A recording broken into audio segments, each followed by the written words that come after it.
I actually washed my hair yesterday and it was like a big deal in my house. What is the locker room mentality and sort of the camaraderie amongst the women in just in MMA and UFC? I think that women are more territorial. Hey. Dougie. Douglas. Just Dougie. Oh, buddy. Oh my, is he a Great Dane? Yeah. Oh my God, he's so handsome. What a wow, what a guy. You cut it out.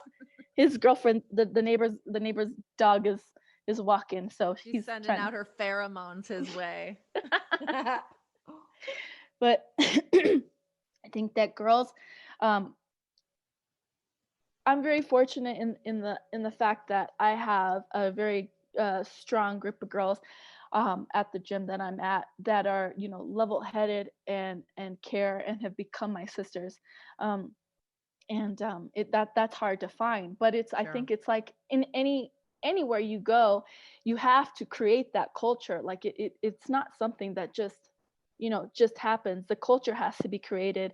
And we've definitely been able to create that culture where when you come to the gym, you know, you put in your time, you put in your work, you know, you put your head down and you grind it out, and you become accepted. You know, if you come to the gym with any other intentions other than to be the best fighter, other than to be a champion, you're not going to last, because you'll just get weeded out, you know.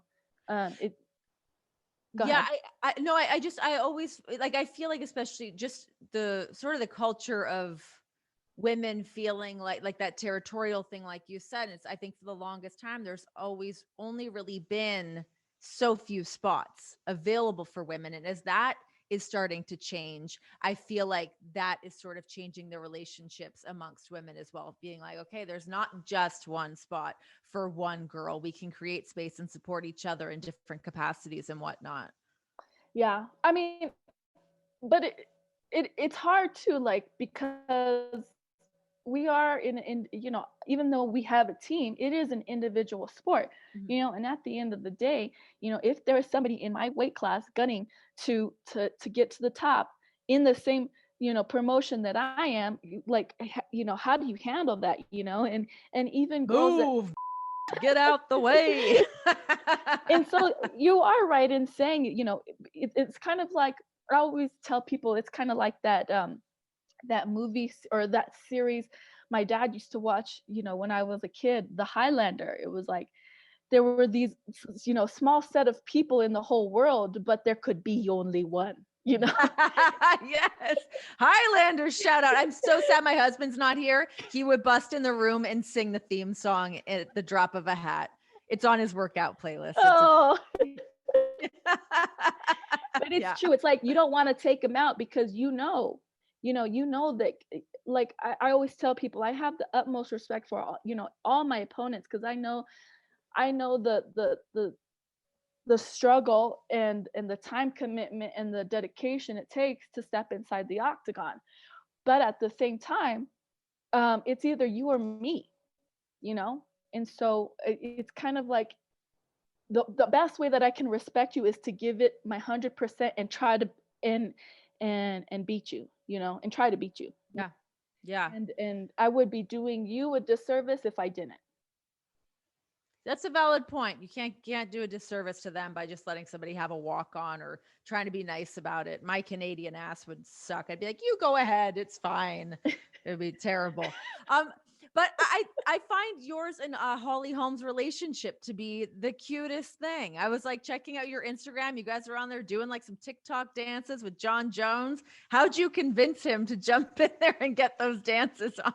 He bombarded onto our girl time. We were having girl time, and no, I love John, and he was just like, oh, let me get in this. And we're like, yeah, John, get in there. So, I really do love Holly. She's such an amazing person, and you know, inside and outside the cage, she's taught me so much, and she's just become such a vital person in my life, you know. Yeah, she seems really cool. I mean, even just like, I guess you must have like a relationship with your daughter and everything, right? Oh yeah, like I said, when I first moved to Albuquerque, it was How long have you Holly. been in Albuquerque? Um, I would say, gosh, how long has it been? 12 years. Oh, hell yeah. What an underrated city, by the way. I love Albuquerque. It's cool. Yeah, it's a cute little town. Yeah, It's not definitely. little, but it's not big either. So Yeah, yeah, there's a charm there for sure. she's the first one, like she's the first one, like from the gym that I talked to about being pregnant.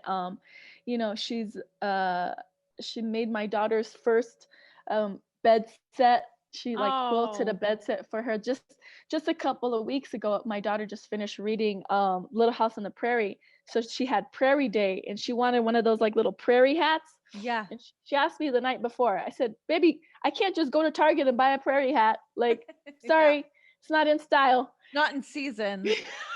and and I called Holly, and Holly's like, "Let me put something together." And she like straight made Araya a little prairie hat to wear to school the next day and dropped it off and everything. Women are so cool. Like they just crank out so much of like, I'm gonna kick your ass. I'm gonna make a prairie bonnet. I'm gonna do it at the drop of a hat. Like it truly is impressive. Like all these different hats that women get to wear. I think it's so cool. I love that. Hi guys! To stay in on the know on all things oral sessions, please like, subscribe, share. Pass off the word to your mother, your father, a friend, a grandfather, a grandmother, somebody at the grocery store, whoever you want. Keep spreading the good word. Please help to support your girl and subscribe. Just hit the button. Just hit the button and subscribe to Oral Sessions.